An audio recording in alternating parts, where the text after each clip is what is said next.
Welcome students. आज हमने topic लिया है पार्ट्स ऑफ स्पीच। ये पार्ट्स ऑफ स्पीच क्या है, इसके क्या यूजेस हैं। एक्चुअली एक बेसिक प्रॉब्लम है सभी स्टूडेंट्स की। हम लोग टेंस वाइज नरेशन एग्जाम के पर्पस से पढ़ते जरूर हैं, मगर उससे पहले की चीज पार्ट्स ऑफ स्पीच यही हम नहीं जान पाते। और यही वजह है कि आगे हम कितना भी बढ़ जाएं, लेकिन जब तक हमारा पार्ट्स ऑफ स्पीच क्लियर नहीं है तो आगे कहीं ना कहीं हम प्रॉब्लम को फेस करते रहते हैं। So let's start. सबसे पहले देख लेते हैं कि पार्ट्स ऑफ स्पीच का मतलब क्या है। यहां देखेंगे आप ध्यान से, लिखा है पार्ट्स ऑफ स्पीच। पार्ट्स तो आप सभी जानते हो, पार्ट्स का मतलब होता है पार्टीशन। आप यहां पर देखें, पार्ट्स का मतलब पार्टीशन। पार्टीशन मतलब विभाजन। आप किसी भी बात को, किसी भी चीज को, किसी वस्तु को कितने भागों में डिवाइड कर पा रहे हो, कितने भागों में उसको तोड़ पा रहे हो, that is partition, isn't it? दूसरा देखो क्या लिखा है, स्पीच। स्पीच का मतलब होता है व्हाट एवर वी स्पीक। हम जो कुछ भी बोलते हैं दैट इज स्पीच। और हम बोलते क्या है, सेंटेंस। तो हम जो भी सेंटेंस बोलते हैं वह स्पीच होता है। मतलब ये कि सेंटेंस का क्या करेंगे, पार्टीशन। एक सेंटेंस को हम कितने भागों में तोड़ सकते हैं, that is called parts of speech. अब हम जब एक लंबा सेंटेंस लिखते हैं तो कहीं पर इज आ रहा है, कहीं एम आ रहा है, कहीं आर आ रहा है, कोई कहीं पर राइटिंग आ रहा है, कहीं पर मोहन सोहन आ रहा है, कहीं पर किसी प्लेस का नाम आ रहा है, कहीं पर कहीं टाइम बताया जा रहा है, कहीं कोई प्रीपोजिशन यूज किया जा रहा है, कहीं कंजंक्शन, है ना, दुनिया भर की चीजें हम लोग यूज करते हैं।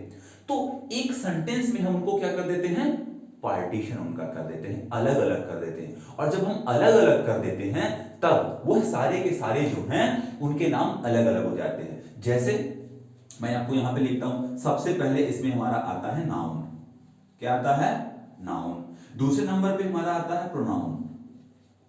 प्रोनाउन, हालांकि ध्यान दें इसमें नंबरिंग से विशेष मतलब नहीं है ना, कि कौन सा किस नंबर पे आता है ना। शुरू के 2-3 को अगर छोड़ दे तो प्रोनाउन के बाद देखिए आता है हमारा एडजेक्टिव। क्या पढ़ेंगे इसको, एडजेक्टिव। एडजेक्टिव के बाद हमारा आता है verb, VERB, verb not verb, है ना। उसके बाद हमारा आता है एडवर्ब। एडवर्ब के बाद आता है प्रीपोजिशन। क्या आता है, प्रीपोजिशन। ध्यान से देखते जाइएगा। प्रीपोजिशन के बाद हमारा आता है कंजंक्शन। कुछ बच्चे इसको कंजक्शन पढ़ते थे, कंजक्शन नहीं, कंजंक्शन। कंजंक्शन स्पेलिंग को ध्यान से देखेंगे, CONJUNCTION, कंजंक्शन। और लास्ट में आता है हमारा इंटरजेक्शन। क्या आता है, interjection, not injection, isn't it? Okay, तो noun, pronoun, adjective, verb, adverb, preposition, conjunction और इंटरजेक्शन। अगर आप इनकी संख्या को काउंट करें तो 1 2 3 4 5 6 7 एंड 8। तो पार्ट्स ऑफ स्पीच की जो संख्या है वो कितनी है, 8। ये 8 है।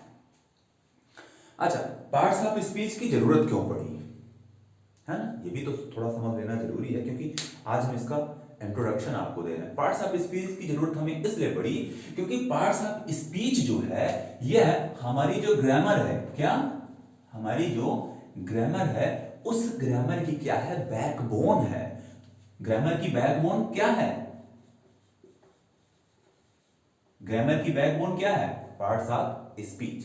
जैसे आपने देखा होगा ह्यूमन बॉडी में एक बैकबोन होती है। बैकबोन क्या करती है, ह्यूमन को खड़ा होने में, उसको स्थिर होने में, उसको चलने फिरने में, उसके मूवमेंट में क्या करती है, हेल्प प्रोवाइड करती है। अगर हमारी बैकबोन ना हो तो हम खड़े नहीं हो पाएंगे, हमारा पूरा का पूरा शरीर झुक जाएगा नीचे की तरफ, है ना।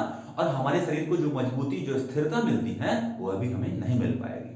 तो इसी प्रकार से जो हमारा ग्रामर है उसको क्या कहा गया है, ग्रामर का बैकबोन कहा गया है किसको, पार्ट्स ऑफ स्पीच। यानी अगर पार्ट्स ऑफ स्पीच ना हो तो ग्रामर क्या होगा, वो खड़ा नहीं हो पाएगा, वो स्टैंड नहीं हो पाएगा, वो गिर जाएगा, है ना। और फिर ग्रामर की वैल्यू घट जाएगी। तो इसलिए जिस प्रकार से ह्यूमन बॉडी में बैकबोन का बड़ा महत्व है, क्योंकि वो एक स्टैंड हमें प्रदान करती है, उसी प्रकार से ह्यूमन बॉडी की तरह हमारा ये पार्ट्स ऑफ स्पीच भी है। आप फिगर पे देखें, आप देख पा रहे होंगे हमने बैकबोन की जगह पे लिखा है पार्ट्स ऑफ स्पीच। मतलब ये ग्रामर में सबसे इंपॉर्टेंट चीज है, ठीक है।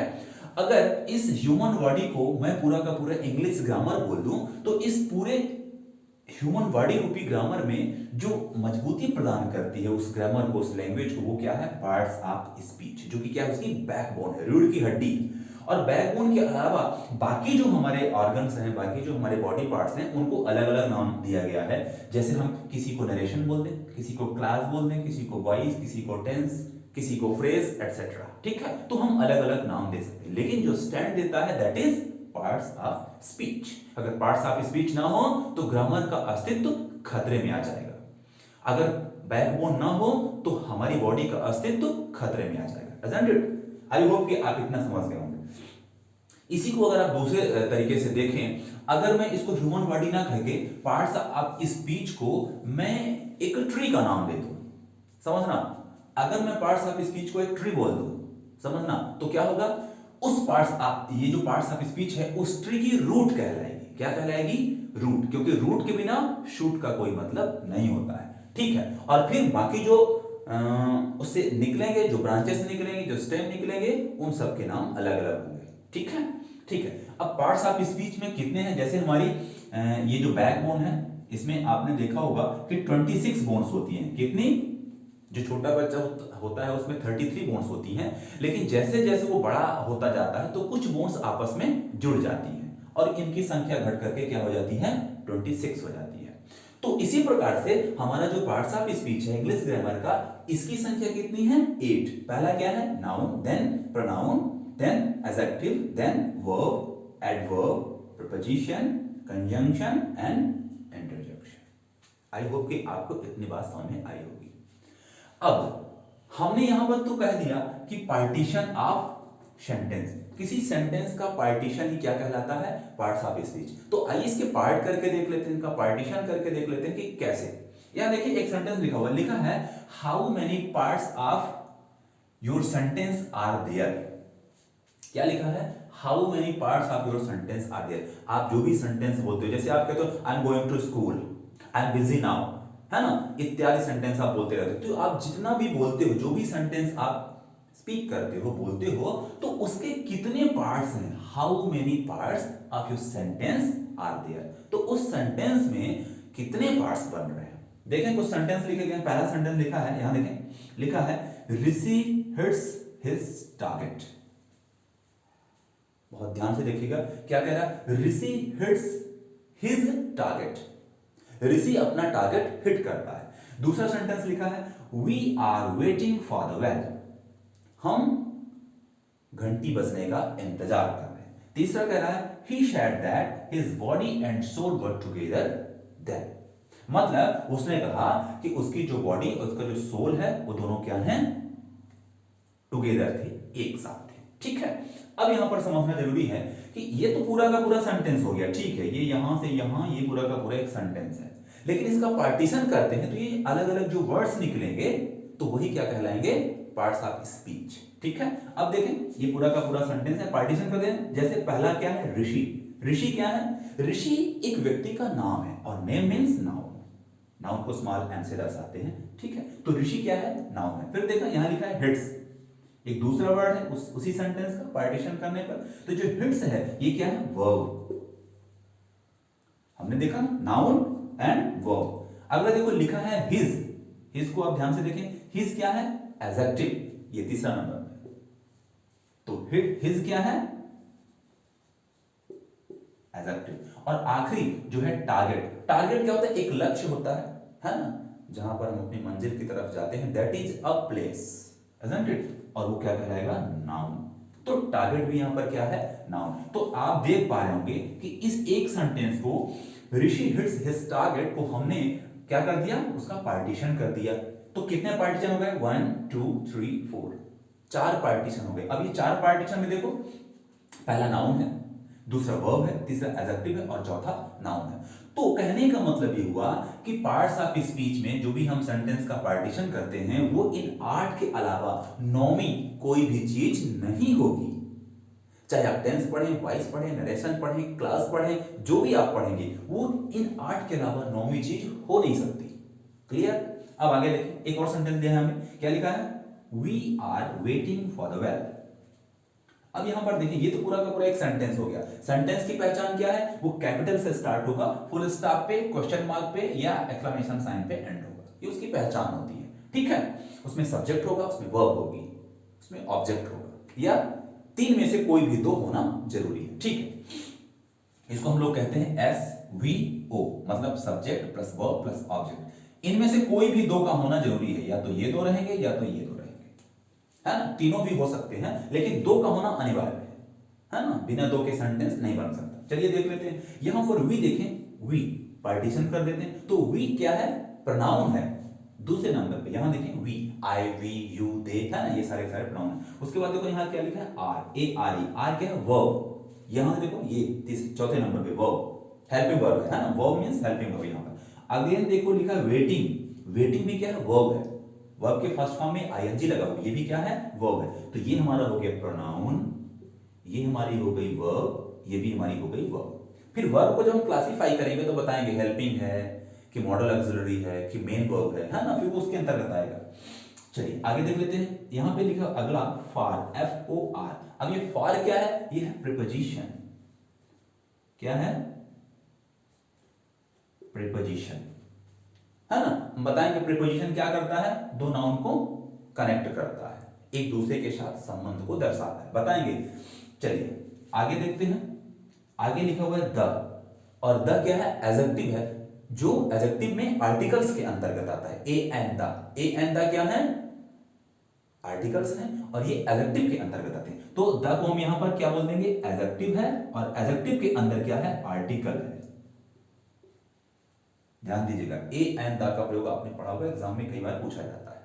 अब ध्यान से देखते जाइएगा कि इन 8 के अलावा 9 में कोई भी चीज इसमें नहीं आएगी, चाहे आप दुनिया का कोई भी सेंटेंस ले लें, छोटे से छोटा या बड़े से बड़ा। अब लास्ट वाला देखिए क्या है, इसका पार्टीशन कर देते हैं, ये क्या लिखा है, वेल। तो वेल क्या है, एक नाउन है, एक वस्तु का नाम है ना, एक म्यूजिकल इंस्ट्रूमेंट आप कह दो तो कोई अतिशयोक्ति नहीं होगी, वेल, है ना, रिंग वेल। ठीक है, तो यहां भी देखो प्रीपोजिशन है, वर्ब है, अगेन वर्ब है, प्रीपोजिशन है, यहाँ प्रोनाउन है, प्रोनाउन, वर्ब, प्रीपोजिशन, एडजेक्टिव का आर्टिकल एंड अगेन नाउन। तो इस प्रकार से कोई भी सेंटेंस होगा उसका जब हम पार्टीशन करते हैं तो इन 8 में से, जो कि पार्ट्स ऑफ स्पीच के भाग हैं, इन 8 में से ही वो आएगा। और एक आखिरी सेंटेंस देख लेते हैं, क्या लिखा है, he shared that his body and soul were together then। यहां पर देखें he क्या है, यह भी क्या है, एक प्रोनाउन है। shared क्या है, वर्ब है, वर्ब का सेकंड फॉर्म है, V2 है ना, पास्ट में है। that क्या है, ध्यान दीजिए that जो है ये कंजंक्शन है। क्या है, कंजंक्शन। he shared ये पहला सेंटेंस है, और his body and soul were together then ये दूसरा सेंटेंस है। दो सेंटेंस को क्या कर रहा है, कनेक्ट कर रहा है, कंजक्ट कर रहा है, दैट इज कंजंक्शन। अगेन देखें आया है his, इससे पहले भी आपने देखा होगा यहाँ पे his आया था, ये क्या है, एडजेक्टिव है।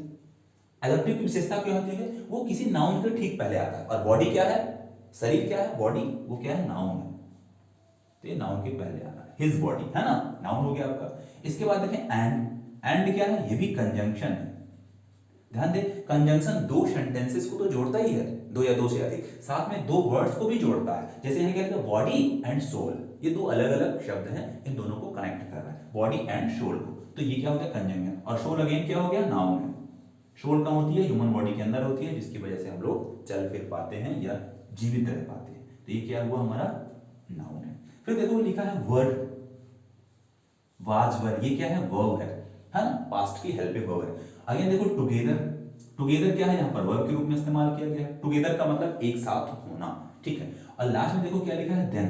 देन समय को बताता है, जो कि यहाँ पर क्या है, एडवर्ब है, एडवर्ब ऑफ टाइम, है ना। एडवर्ब के जब हम टाइम पढ़ेंगे तो वहां भी हम इसको समझ लेंगे। तो इस प्रकार से आप देख पा रहे हैं कि कोई छोटा से छोटा सेंटेंस हो या बड़े से बड़ा सेंटेंस हो, उसमें इन 8 के अलावा 9 में कोई भी चीज नहीं आती है। That is known as the entire theme is indicating you parts of speech. तो ये पूरा का पूरा जो मसला अभी आपने देखा, ये क्या है, पार्ट्स ऑफ स्पीच। अब जब आप कोई टेंस पढ़ते हैं, वॉइस पढ़ते हैं, नरेशन पढ़ते हैं, उसमें भी यही तमाम चीजें आती हैं। तो जब आपका बेसिक क्लियर रहेगा तो आपको कहीं कोई दिक्कत नहीं होगी। जैसे आप वॉइस पढ़ रहे हो, वॉइस में आपको सब्जेक्ट और ऑब्जेक्ट पहचानने में दिक्कत आ रही है, नाउन प्रोनाउन पहचानने में दिक्कत आ रही है, आप सम मेनी का यूज कर रहे हो, सिंगुलर नाउन कौन है, प्लूरल नाउन कौन सा है, तो नाउन का कॉन्सेप्ट ही नहीं क्लियर हो पा रहा है ना। फिर हम आइडेंटिफाई नहीं कर पा रहे वो नाउन है या नहीं है, वो कौन सी चीज सेंटेंस में आ गई है, ये तमाम दिक्कतें आती हैं। तो जब हमारा बेसिक क्लियर रहेगा तो हमें कोई भी दिक्कत नहीं आएगी। तो चलिए एक बार समराइज कर देते हैं parts of speech. Parts of speech क्या होता है, अगर इसको हम डिफाइन करें एक परिभाषा के रूप में तो हम कहेंगे parts of speech is a science that learns us how to read, how to write and how to speak. Parts of speech एक ऐसा विज्ञान है जो हमें यह बताता है कि कैसे पढ़ना है, कैसे लिखना है और कैसे बोलना है। क्लियर? कहने का मतलब यह है कि प्रॉपरली अगर हमें रीडिंग, राइटिंग और स्पीकिंग सीखना है तो पार्ट्स ऑफ स्पीच का नॉलेज होना ही चाहिए, क्योंकि इसके बिना कुछ हो नहीं सकता। और मैंने पहले कह दिया कि parts of speech is a backbone of English grammar. ये इंग्लिश ग्रामर की बैकबोन है, इसके बिना ग्रामर का अस्तित्व खतरे में है। As the same your existence without backbone, isn't it? अब आगे देख लेते हैं। हमने कहा कि कोई भी सेंटेंस जब हम लिखते हैं तो उसको हम अलग अलग भाग में डिवाइड कर लेते हैं, उनका हम पार्टीशन कर लेते हैं। और पार्टीशन करने के बाद जो वो अलग अलग वर्ड आते हैं, कहने का मतलब वो सारे के सारे वर्ड इसी पार्ट्स ऑफ स्पीच में से होते हैं। क्लियर? तो कुल मिलाकर के जो पार्ट्स ऑफ स्पीच होता है वो पूरा का पूरा शब्दों का ही खेल है कि सेंटेंस में कोई भी शब्द आ रहा है वो कैसे आ रहा है, कहां पर आ रहा है, उसकी क्या लोकेशन है, क्या पोजीशन है, ये तमाम बातें पार्ट्स ऑफ स्पीच के अंतर्गत आपको मिलेंगी। फिर हम लोग इसमें हमने अलग अलग देख लिया है कौन सा नाउन है, वर्ब है, एडजेक्टिव है, और हमने ये भी देख लिया कि इन आर्ट के अलावा सेंटेंस में कोई नौवीं चीज नहीं आती, 10वीं चीज नहीं आती। क्लियर?